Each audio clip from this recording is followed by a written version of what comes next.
بسم اللہ الرحمن الرحیم الحمدللہ رب العالمین الصلاة والسلام علی اشرف الانبیاء والمرسلین شفیع المذنبین الذی بعثہ رحمۃ للعالمین سیدنا و مولانا و مولا الثقلین محبوب رب المشرقین والمغربین جد الحسن والحسین ابی القاسم محمد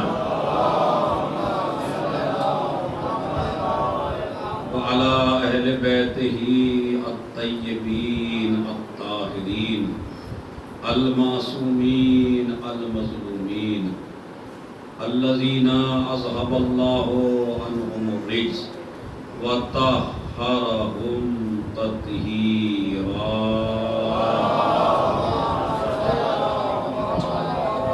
ولعنۃ اللہ علی اعدائہم اجمعین من یومنا ھذا الی قیام یوم الدین اما بعد قال اللہ تعالی وتبارک فی کتابہ الکریم وہو اصدق القائلین وقولہ الحق بسم اللہ الرحمن الرحیم یا ایہا الذین آمنوا اتقوا اللہ وکونوا مع الصادقین صلوات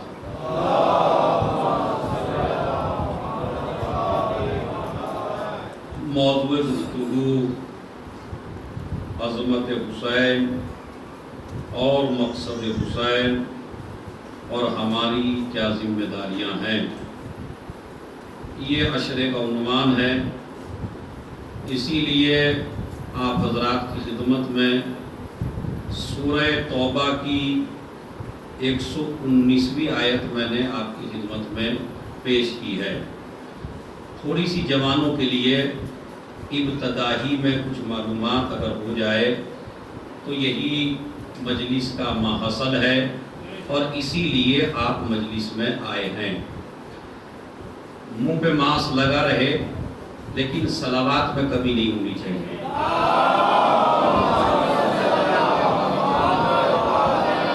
اس لیے کہ کرونا وائرس کو اگر کوئی چیز ختم کر سکتی ہے تو وہ آل محمد ہے۔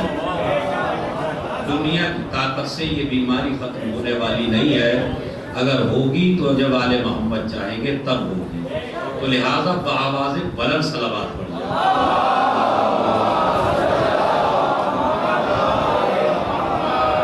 مجلس ماشاءاللہ اس عشرے کو بڑے بڑے علماء، بڑے بڑے خطباء، بڑے بڑے ذاکرین، بڑے بڑے علماء پڑھ چکے ہیں۔ میں ایک طالب علم ہوں اور میرا طالب علم والا انداز ہے، چھوٹا سا ٹیچر ہوں تو ٹیچروں والی مجھے گفتگو کرنی ہے، لیکن مجلس کے بعد، ہر مجلس کے بعد لگے گا ایسے جیسے ہم کچھ لے کے جا رہے ہیں۔ سب سے پہلے قرآن مجید کی تھوڑی سی معلومات، اور وہ یہ ہے کہ مجھے آپ یہ بتائیے اگر ہم ایک چیز کی طرف توجہ دے لیتے تو مجالس کتنے سال سے ہو رہی ہیں آپ بتائیے؟ مثلا جو 50 سال سے ہے وہ 50 سال سے سن رہا ہے، چلیے 10 سال گھٹا دیجئے بے شعوری کے، لیکن 40 سال تو ہو گئے سنتے سنتے۔ جس کی 70 ہے اس کی بھی کافی عمر ہو گئی، 50-60 ہو گئے اسے بھی سنتے ہوئے، اور جس کی 90 ہے اس کی اور زیادہ ہو گئی۔ اسی طرح یہ جوان جو میرے سامنے بیٹھے ہیں، کوئی 30 سال کا، کوئی 35 سال کا، کوئی 40 سال کا، تو انہیں بھی 15-15 20-20 سال مجلس سنتے ہوئے ہو گئے ہیں۔ تو اگر آپ نے مجلس سے کچھ لیا ہو نہ لیا ہو، میری گزارش صرف اتنی ہے کہ جو آیت خطیب پڑھے کم سے کم اگر اسے قرآن مجید میں جا کے دیکھ لیں، اور اگر نہ دیکھیں تو اسے یہیں یاد کر لیں۔ تو آپ یہ بتائیے اگر 20 سال میں آپ نے 100 مجلسیں سنی، مثلا میں نے بالکل کم لگایا، غور سے آپ نے 100 مجلسیں سنی تو 100 میں 100 آیتیں ہو گئی یا نہیں ہو گئی؟ تو آپ کو کتنی آیتیں یاد ہیں ابھی تک؟ خدا کی قسم یہ مجلس اعضا حسین ابن علی نے اور جناب زینب نے اور امام سجاد نے ہماری قوم کے حوالے امانت کے طور پر اس لیے رکھا تھا کہ اگر اس کا یہ استعمال صحیح کریں گے تو انہیں الگ سے قرآن کے حفظ کرنے کی ضرورت نہیں ہے.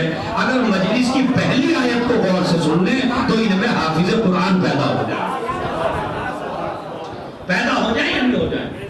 مثلا چلیے ایک مجلس کی بات تو میں نہیں کرتا ہوں, ایک مجلس میں تو یاد ہو نہیں پاتی, لیکن کم سے کم جس آیت پہ عشرہ پڑھا جا رہا ہو تو کل آیت جب میں پڑھوں, چونکہ میرا دستور ہے یہ, جہاں بھی میں گیا میں نے رٹوا دی آیت اور وہ سورہ, تو یہ آیت آپ کو یاد کر کے آنا ہے کل. اور ابھی میں 2-3 دفعہ کہلوا دیتا ہوں, بالکل 3-4 لفظ ہیں. بسم اللہ الرحمن الرحیم.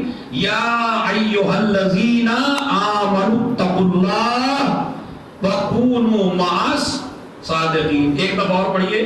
یا ایھا الذین آمنوا اتقوا اللہ وکونوا مع الصادقین. ایک دفعہ اور پڑھ لیجئے اور پھر صلوات پڑھیں گے.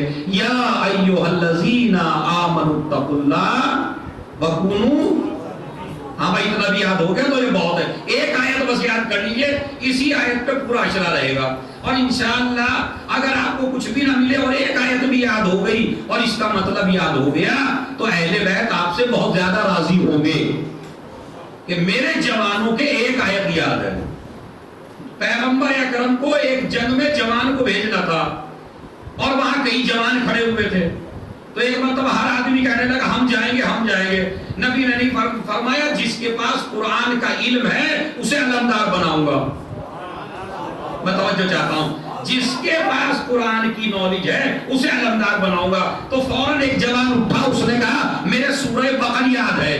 تو نبی نے فرمایا جب کوئی جنگ کا علمدار ہے, تو اس کا مطلب ہے نبی نے جنگوں کی علمداری اسے سونپی جس کے پاس قرآن کا تھوڑا بھی علم ہو.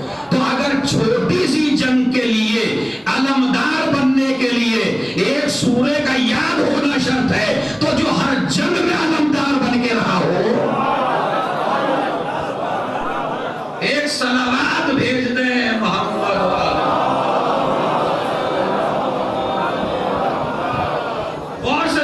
انشاءاللہ مزہ پورے عشرے میں آئے گا, کئی چیزیں نئی آپ کی خدمت میں آنے والی. یا ایھا الذین آمنوا. قرآن مجید میں کتنے سورے ہیں؟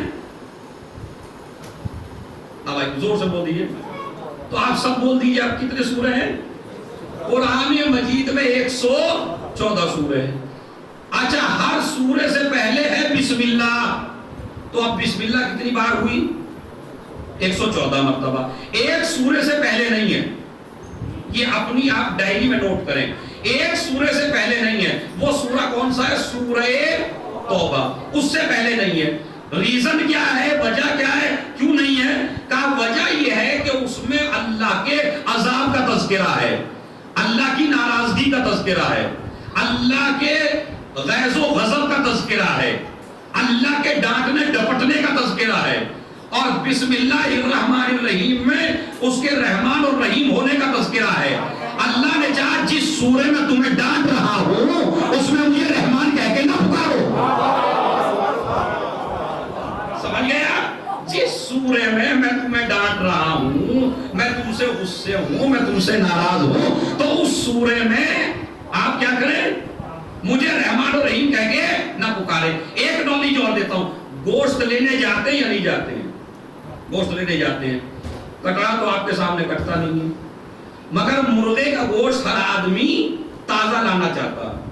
جب جاتا ہے تو اس پہ غور کر لیا کریں کہ یہ کہیں جلدی میں آپ کو بغیر ذبیحے کا تو نہیں دے رہا ہے.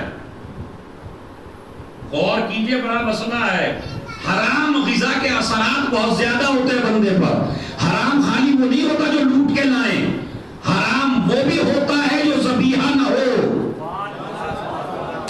میں توجہ چاہتا ہوں, جو ذبیحہ نہ ہو. کہا جناب ہمارے اختیار میں تھوڑا ہی ہے. نہیں, تمہارے اختیار میں ہے.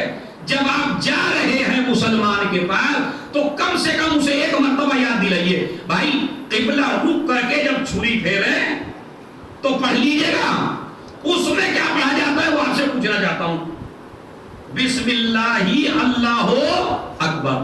پوری بسم اللہ نہیں ہے اس میں, اس میں یہ نہیں پڑھا تھا بسم اللہ الرحمن الرحیم، یہ پورا نہیں ہے، بلکہ کیا ہے بسم اللہ اللہ اکبر۔ یہ پوری بسم اللہ کیوں نہیں پڑھوائی شریعت نے؟ کہا چونکہ جب گلا کٹ رہا ہے تو تھوڑی بہت تو تکلیف ہو رہی ہے نا حیوان کو، تو جس جگہ تکلیف ہو اس جگہ اللہ رحمان و رحیم نہیں کہلواتا۔ ایک صلوات بھیج دیں محمد،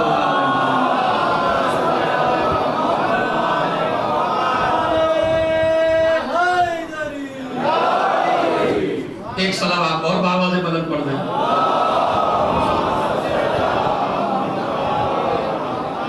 اب آئیے تو جب ذبح کریں تو پوری بسم اللہ نہیں ہے، بسم اللہ اللہ اکبر۔ جب سورہ توبہ پڑھیں تو بسم اللہ نہیں ہے، تو اب بسم اللہ کتنی بار رہ گئی؟ 113 بار۔ سورہ نحل میں اللہ نے بسم اللہ 2 دفعہ کر دی، ایک دفعہ درمیان میں اور ایک دفعہ شروع میں، تو اب کتنی دفعہ ہو گئی؟ 114 دفعہ۔ تو اس کا مطلب ہے قرآن مجید کی ایک آیت اتنی عظیم ہے جو قرآن میں ہے 114 مرتبہ۔ اسی لیے مومن سے کہا جب بھی کسی کام کا آغاز کر تو پڑھ بسم اللہ الرحمن الرحیم۔ آج کے بعد وہ جوان جو جاب پہ جاتا ہے، پیسہ کماتا ہوں برکت نہیں ہوتی، پیسہ کما رہا ہوں برکت نہیں ہوتی، بہت زیادہ محنت کر رہا ہوں برکت نہیں ہوتی، رزق اتنا لا رہا ہوں برکت نہیں ہوتی۔ برکت اس لیے نہیں ہوتی کہ تو شریعت کے قول کا پابند نہیں رہا ہے۔ شریعت نے کہا جب بھی کوئی کام کر، اگر جاب پہ نکل تو پڑھ بسم اللہ الرحمن الرحیم۔ تیرے گھر کی نحوستوں کو نہ مولوی دور کر سکتا ہے، نہ مفتی دور کر سکتا ہے، نہ کوئی ملا دور کر سکتا ہے، نہ کوئی پنڈت دور کر سکتا ہے، نہ یہ تعویذ گنڈے والا دور کر سکتا ہے۔ ارے جو اپنے گھر کی نحوستیں نہ دور کر پائے وہ تمہارے گھر کی نحوستیں کیا دور کریں گے؟ گھر کی نحوست دور۔ آج اکثر جوان شکایت کرتے ہیں، ہماری ماں بہنیں شکایتیں کرتی ہیں اکثر مولوی، ارے جناب برکت نہیں ہو رہی، پیسہ تو ہے مگر برکت نہیں ہے۔ برکت کیوں اٹھ گئی رزق کی؟ اس لیے کہ جو شریعت کا پہلا حکم تھا آپ سے اور اپنے کلام میں 114 مرتبہ رکھا اللہ نے، بسم اللہ الرحمن الرحیم، اس کو پڑھتے رہیے، برکت ہی برکت پیدا ہوتی چلی جائے گی۔ نبی نے فرمایا کل امر ذی بال لم یبتدأ فیہ، ہر وہ کام جس کی ابتدا بسم اللہ سے نہ ہو وہ ابتر ہے، منحوس ہے، اس میں برکت نہیں ہوتی۔ آپ سوچ کے بتا دیجئے مجھے کچھ، تو اس کا مطلب ہے ہم کچھ غلط کر رہے ہیں اپنی زندگی میں یا نہیں کر رہے ہیں؟ کتنے گاڑی والے ہیں جو گاڑی پہ جاتے ہیں بسم اللہ پڑھ کے؟ کتنے جاب والے ہیں جو گھر سے نکلتے ہیں بسم اللہ پڑھتے ہیں؟ کوئی بھی کام کریے، حد یہ ہے کہ اگر کھانا سامنے آئے تو کہیے بسم اللہ الرحمن الرحیم۔ اس بسم اللہ کی برکت یہ ہوتی ہے کہ جس دسترخوان پر اللہ کا نام لے دیا جائے اس سے شیطان اٹھ کے بھاگ جاتا ہے۔ ایک صلوات بھیج دیں محمد اور آل محمد۔ بس آج کی مجلس کا میرا مقصد یہ ہے کہ ایک ایک جوان پابند ہو جائے، مجلس کے لیے آئیے بسم اللہ الرحمن الرحیم، جاب کے لیے جائیے بسم اللہ الرحمن الرحیم، کسی کام کا آغاز کیجئے بسم اللہ الرحمن الرحیم، کھانا کھائیے بسم اللہ الرحمن الرحیم۔ بعض روایات میں جتنی ورائٹیاں دسترخوان پر ہوں، جتنی ورائٹیاں ہوں، کیونکہ آپ تو کئی چیزیں کھانے کے عادی ہیں نا، اگر ایک ہو جائے کسی دن تو پھر آپ تو کھایا بھی نہیں جاتا آپ سے، کئی چیزوں کے عادی ہیں، تو اسلام کہتا ہے ہم روکتے نہیں ہیں آپ کو کئی چیزیں نہ کھائیے۔ اگر ہم روکتے، میرا جملہ ہے سنبھالیے کا بڑا عجیب سا جملہ ہے، اگر ہم ہی روکتے تو دیتے کیوں؟ یہ جو اپنے دسترخوان پہ کھا رہے ہو یہ کس نے دیا ہے تمہیں؟ معبود ہی نے تو دیا ہے، پروردگار ہی نے تو دیا ہے۔ تو جب اس نے دیا ہے تو وہ میں بالکل کھلا ہوا آدمی ہوں اور چھوٹا سا ٹیچر ہوں، بار بار آپ سے کہہ رہا ہوں میں بالکل کھلی مجلس پڑھتا ہوں تاکہ ایک ایک بچے کی سمجھ میں آ جائے، میں آپ کو سمجھے۔ یہ وائزوں نے، مولویوں نے، خطیبوں نے، ذاکروں نے ایک غلط میسج آپ کو دے دیا، کپڑا اچھا نہ پہنیے، جو کپڑا اچھا نہ پہنے وہ بڑا مومن ہے، اور جو الٹی ٹوپی لگا لے وہ بڑا مقدس ہے۔ پہلی پتہ نہیں ہے کہاں سے آپ کے دلوں میں آیا کہ جو نیا سا پہننے لگے بن ٹھن کے رہے۔ نہیں، اسلام کہتا ہے بن ٹھن کے رہیے، اچھے سے اچھا پہنیے، اچھے سے اچھا کھائیے۔ ہماری تو بس ایک شرط ہے، جب کھائیے تو حلال کھائیے، جب پہنیے تو حلال پہنیے، باقی کوئی شرط نہ مرد پہ ہے نہ عورت پہ۔ عورتیں اچھے سے اچھا پہنے، مرد اچھے سے اچھا پہنے، بہترین لباس پہنو، بلکہ مرتب ہو کے گھر سے نکلو، اجڑے چمن بن کے نہ نکلو۔ یہ اسلام نہیں کہتا آپ سے، آپ کو بتایا گا ہمارے سامنے مقدس کی تعریف ایسی کی، اگر کوئی مولوی ہی ذرا رہنے لگے ایسا الٹی ٹوپی لگا لے مثلاً، ہاں بڑے سیدھے ہیں، بڑے مقدس ہے۔ اچھا بھائی اس ٹوپی سے سیدھے کا کیا ربط ہے؟ جب ٹوپی ہی ٹیڑھی ہے تو یہ سیدھے کیسے؟ مطلب میں آپ کو سمجھا رہا ہوں، یہ ممبروں سے یا خطبوں سے یا کہاں سے آیا مجھے نہیں پتا، میں کسی کو دوش نہیں دینا چاہتا، لیکن یہ فکر معاشرے میں ہے یا نہیں؟ تھوڑا سا اچھا پہن لیا اور ایک خراب سا پہنیے، ایسا نہائیے نہیں، بڑے مقدس ہے۔ یہ تو ہمیں یہ اس میں کون سا تقدس ہے بھائی؟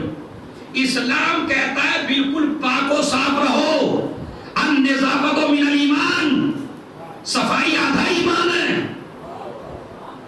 جب گھر سے جوان نکلے تو بن ٹھن کے نکلے۔ اب بن ٹھننے کا مطلب یہ نہیں ہے کہ نظریں اٹھا کے چلے، نہیں، اگر سامنے کوئی حرام آ جائے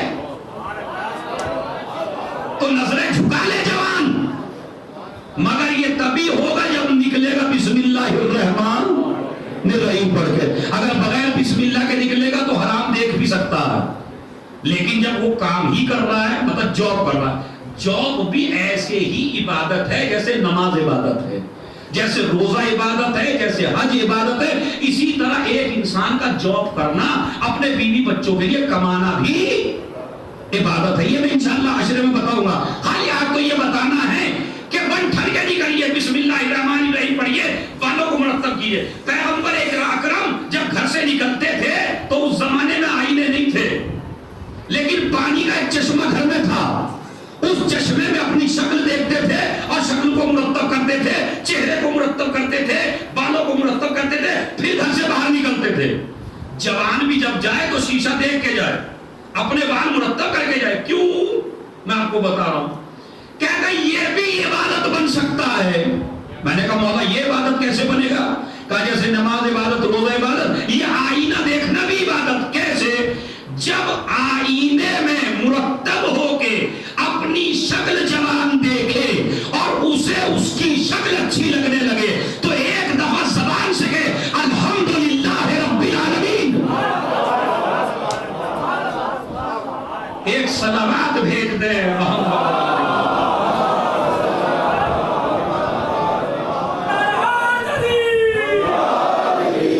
کیا کہیں گے؟ اپنی شکل آئینے میں دیکھ کے کیا کہیں گے؟ الحمدللہ رب تمام تعریف ہے اس اللہ کے لیے جو عالمین کا رب ہے۔ کیوں تعریف کر رہے ہیں؟ اس لیے کہ خوبصورت میں خود نہیں بنا ہوں، خوبصورت وہ ہے جس نے مجھے خوبصورت بنایا۔ تو جب اپنی خوبصورتی پر خدا کی تعریف کر رہا ہے آئینہ دیکھتے ہوئے، تو اللہ کہتا ہے یہ آئینہ دیکھنا عبادت ہے۔ ہر وہ کام عبادت ہے جو خدا سے قریب کر دے، اور ہر وہ کام گناہ ہے جو خدا سے نہیں۔ قانون یاد رکھیے، ہر وہ کام جو خدا سے قریب کر دے وہ عبادت ہے، ہر وہ کام جو خدا سے دور کر دے وہ غلط ہے۔ بسم اللہ الرحمن الرحیم کہیے، الحمدللہ رب العالمین، گھر سے نکل جائیے آپ۔ اور روایت میں موجود ہے کہ اگر گھر سے نکلنے سے پہلے کوئی آدمی 10 مرتبہ پڑھ لے سورہ قل هو اللہ، سورہ توحید، تو کہتے ہیں اس کو زندگی میں کوئی پرابلم ہو ہی نہیں سکتا۔ مشکل کشا ہے. ارے نہیں توجہ دیا آپ نے. آج حدیث سمجھ میں آئی. علی تیری مثال قل هو اللہ احد جیسی ہے. علی بھی مشکل کشا ہے, یہ سورہ بھی مشکل کشا ہے. کس کے سورہ یاد نہیں ہے بتائیے؟ سب کے یاد ہے. اور فطرہ کہی السلام علیکہ یا ابا عبداللہ. حسین ابن علی کو مخصوص نہ کیجئے صرف محرم سے, کہ محرم آیا تو حسین کی طرف متوجہ ہو گئے, محرم گیا تو حسین سے منہ پھیر لیا. نہیں, جب بھی گھر سے نکلیے تو کہیے السلام علیکہ یا ابا, زور سے بولیے. اچھا تبھی تو آپ کو ثواب ہوگا, میرے بولنے سے نہیں ہوگا. السلام علیکہ یا ابا عبداللہ کہہ دیجئے ایک دفعہ. خدا کی قسم سفر کی پریشانیوں سے مصیبتوں سے نجات میں رہیں گے. آج کل کے حالات بھی ہیں, پریشانیوں میں انسان مبتلا ہے, تو اگر گھر سے یہ 3 عمل کر کے چلے, بسم اللہ, قل هو اللہ, السلام علیکہ یا ابا عبداللہ, تو انشاءاللہ پھر دیکھیں کوئی پریشانی آپ کو آنے والی نہیں ہے. موضوع گفتگو ہے بسم اللہ الرحمن الرحیم. کتنی بار ہے قرآن میں؟ 114. کس سورہ میں نہیں ہے؟ ہاں بھولیے گا نہیں, سورہ توبہ میں نہیں. کیوں نہیں ہے؟ اس لیے کہ سورہ توبہ میں اس کے غضب کا تذکرہ, جہاں اس کے غضب کا تذکرہ ہو وہاں اسے رحمان و رحیم کہہ کے نہیں پکارا جاتا. یہ ہے بسم اللہ الرحمن الرحیم. اور یہی بسم اللہ وہ ہے, چونکہ آپ اہل ولا ہیں, آپ کو آل محمد سے جب کوئی چیز ٹچ ہو جاتی ہے تو اسے شیعہ نہیں چھوڑتا. بسم اللہ کو تمہیں اس وجہ سے بھی یہ اتنی عظمت بسم اللہ کی کیوں رکھی؟ ہر نماز میں بسم اللہ, پورے قرآن میں بسم اللہ, 114 مرتبہ بسم اللہ. کہا ہم نے اس لیے رکھا کہ مولا علی ایک رات میں تفسیر کرنے بیٹھ گئے, پوری رات ہو گئی تفسیر کرتے کرتے. جب صبح کا وقت ہوا, اے ابن عباس بس اتنا سن لو, جو کچھ پوری کائنات میں ہے وہ قرآن میں ہے, جو کچھ قرآن میں ہے وہ الحمدللہ میں ہے, سورہ الحمد میں ہے, جو کچھ سورہ الحمد میں ہے وہ بسم اللہ میں ہے, جو کچھ بسم اللہ میں ہے وہ بائے بسم اللہ میں ہے, اور جو کچھ بے میں ہے وہ بے کے اس نقطے میں ہے جو بے کے نیچے ہے. اور پھر سینے پہ ہاتھ مار کے کہا انا نقطۃ التی تحت الماء, میں وہ نقطہ ہوں جو بے کے نیچے ہے. اب سمجھے قرآن میں 114 مرتبہ بسم اللہ کیوں رکھا؟ کہا جب بھی کوئی حافظ قرآن پڑھے تو علی کو فراموش نہ کرنے پائے.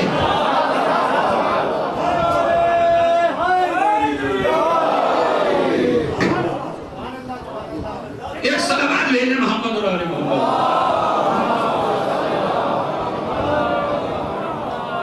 اب آپ سمجھے. اچھا کب سے ہے بسم اللہ یہ بھی بتا دیجئے. بسم اللہ کب سے ہے؟ جب سے آدم ہے تب سے بسم اللہ ہے. جناب نوح کے زمانے تک تو بسم اللہ قرآن مجید میں موجود ہے.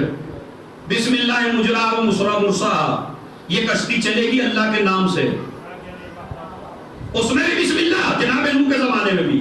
آ جائیے جناب یوسف کے زمانے میں بھی بسم اللہ. جب یوسف کو بیچا جانے لگا اور سارے خزانے لا کے رکھ دیے اور بالکل یوسف نہ اٹھ پائے, تو انہوں نے کہا لاؤ مجھے قلم دعوت دے دو. اس وقت کی قوم نے قلم دعوت دے دی. میں کہوں گا یا نبی اللہ بڑے اچھے ہو, کم سے کم قوم نے تمہارے مانگنے سے دے تو دی. بہرحال ایک نکتہ ہے جس کو آپ سمجھتے نہیں گا. ایک صلوات بھیجیں محمد اور آل محمد, کیونکہ قلم دعوت بھی مانگنے سے ہر کسی کو نہیں ملتا. تمہیں مل تو گئی. انہوں نے کہا میں ایک آیت لکھتا ہوں, ایک آیت لکھ کے رکھی. وہ کیا تھی؟ بسم اللہ الرحمن. جیسے ہی آیت رکھی ویسے ہی یوسف کا پڑھنا. یہ کتنی آیتیں ہیں بسم اللہ؟ ایک آیت ہے نا. ایک آیت میں اتنا وزن اللہ نے رکھا کہ نبوت کے وزن کو اٹھا دیا بسم اللہ نے, ورنہ سارے خزانے ختم ہو جاتے. اب اندازہ لگایا یہ کیوں اٹھ گئے یوسف؟ اس لیے کہ یہ بسم اللہ نہیں ہے, بے کے نقطے میں علی ہے. ایک صلوات بھیج دیں محمد اور آل محمد. بھائی جیسے میں